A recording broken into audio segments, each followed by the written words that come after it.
Some of you are doing show and tell in your sales conversations rather than asking and leading, and it's costing you deals. I'm Justin Janowski. This is the Sales Strategies for Christian Coaches podcast, and I launched this podcast to help you figure out how to do sales, marketing, business design, offers, all with integrity and love. And I'm teaching you the same strategies that helped me go from being someone who made one sale and went out of business the first time I wanted to be a coach, to somebody who a few years later made 3 sales and then went out of business, to somebody who did over $250,000 in revenue my first year with Faith to Influence after learning how to build systems around sales and marketing that actually work. And that's what this podcast is about, helping you learn how to do the same. And like I said, this episode is special because it's teaching you how to go from show and tell to asking and leading in your sales conversations. And I know many of you are avoiding sales conversations altogether right now because you're afraid of the show and tell, and you think that that's the only way to do it. And you're thinking, I don't know what I'm going to say about myself. I don't know what I'm going to say about the offer. I don't know how I'm going to pitch this thing. And it just feels weird to get on calls with people I know and be pitching something and selling something and being really salesy. It's just not me. And so I don't know what to do. And I understand that. So many Christian coaches I know and talk to are feeling stuck. They're feeling beaten down. They're feeling discouraged because the way that they think they have to do sales is in conflict with the person that they are and how God made them. And because of that conflict, they're not booking sales calls at all. Or if you are booking sales calls and you're not having the success that you want to have on those calls yet, it's probably because you're doing too much show and tell and not enough asking and leading. And so this is the shift I want to invite you to today. A recognition that for people to say yes to your offer, for them to make a big decision, it comes down to the details of your offer a little bit less than you think. The details of your offer matter. You need a great signature offer. It needs to be irresistible to your ideal client. It needs to be priced appropriately for you and for them. Those details really matter. But oftentimes, people aren't buying what you're selling. They're buying their own vision. They're buying the truth of who they want to become, what they want to create. They're buying the emotional leverage they have to change. And people won't make a big decision to hire a coach to transform or change their life until they have emotional leverage to do so. That means that we need to ask enough questions. We need to provide enough leadership for someone to understand where they're at right now, where they want to go, and how to close that gap. And we have to create enough leverage through a meaningful conversation, enough emotional depth in that meaningful conversation for this person to be willing to make an investment and change. Because here's the reality. If people have a choice to remain the same or to change, human nature is to remain the same.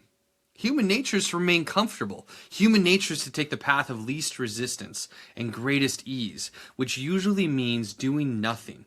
Doing nothing oftentimes feels safer, even to the person who's suffering because of the situation they're in. It oftentimes still feels safer than making a big change because it's known rather than unknown.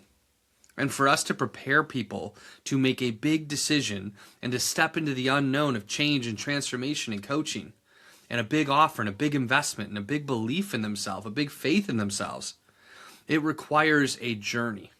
And the ideal sales journey feels a lot like coaching. It's one in which you're asking a lot of questions and you're providing some leadership. And when you shift to asking questions and coaching the other person rather than trying to sell something during the entire course of the sales conversation, you're going to have a lot more success. That doesn't mean that you aren't going to make an offer. That doesn't mean that you aren't going to sell on your sales calls. Of course, it's a sales call. We want to be transparent about that. We want to make a great offer. We want to invite people to buy. We want them to say yes. There's no question about it. That's the greatest win-win for both sides, is a yes on a sales conversation with an aligned prospect.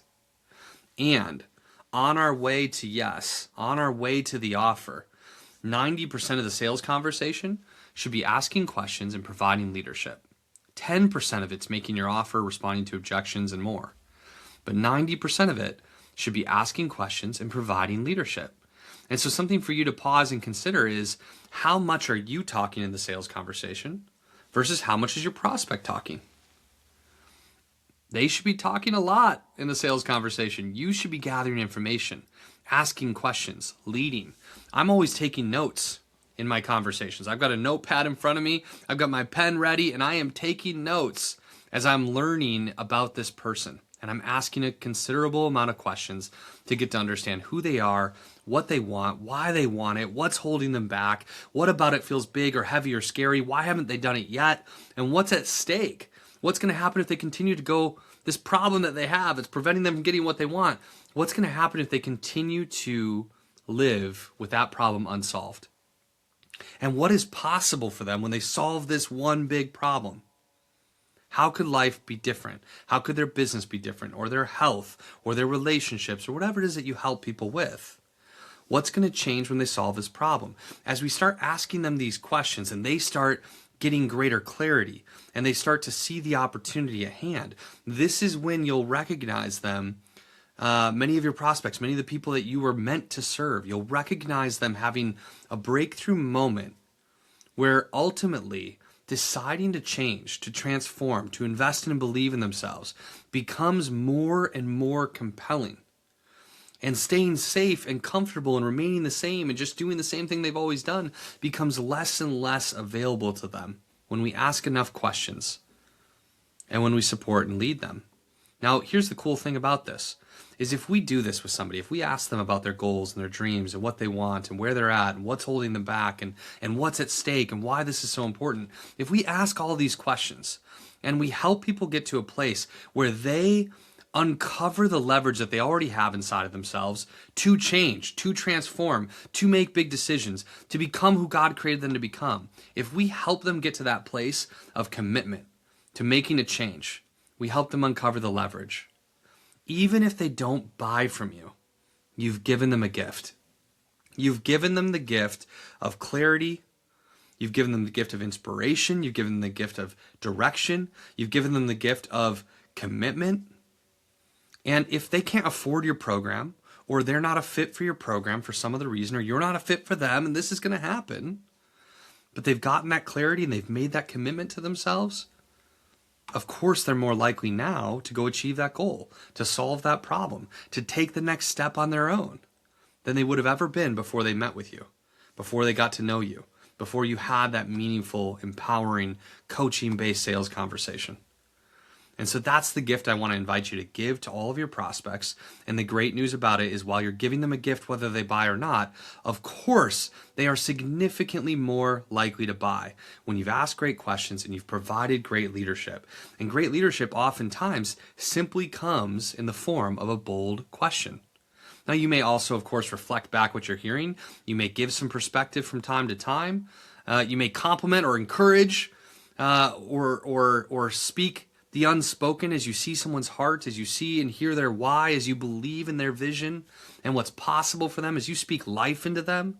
That's going to make it even more compelling. That's part of the leadership side of this. And so when you stop showing and telling and feeling like it has to all be about you, and it has to all be about your product, and it has to all be about your offer, and all about your price, and how are you going to communicate the features and benefits and the value and all those things, you actually take pressure off of yourself. And you have a much more influential sales conversation when instead you're asking a lot of questions to the other person and you're providing leadership. Now, of course, on the back end of that, there's going to be an offer. And on the front end of that, when you pre-frame the conversation well, there should be transparency of the kind of coaching conversation that you want to have, and that there will be an offer at the end if it makes sense. And you'll be happy to, see if it's a fit. There's not going to be any pressure, but you'd love to work with them if it makes sense. And are they good with that? And getting that consent, that kind of pre-frame in at the beginning. So there's transparency at the beginning, there's an offer at the end when it makes sense, but everything in the middle should be about asking and leading. When you do this, you'll have a lot more success. If you want to learn more about how to ask and lead, you want to learn more about sales, you want to go on a journey of developing your sales skill set and getting better mentally and getting better actually externally in executing sales and closing deals and finding your new clients, I'd love for you to join our free 90-minute training. It's called Land More Coaching Clients, and you can find information on it at landcoachingclients.com. landcoachingclients.com. Landcoachingclients.com. It's a free 90-minute training. I'm running it live for you. Come and join us, landcoachingclients.com. God bless you. I hope this has been helpful. Let's ask and lead. God bless you. See you soon.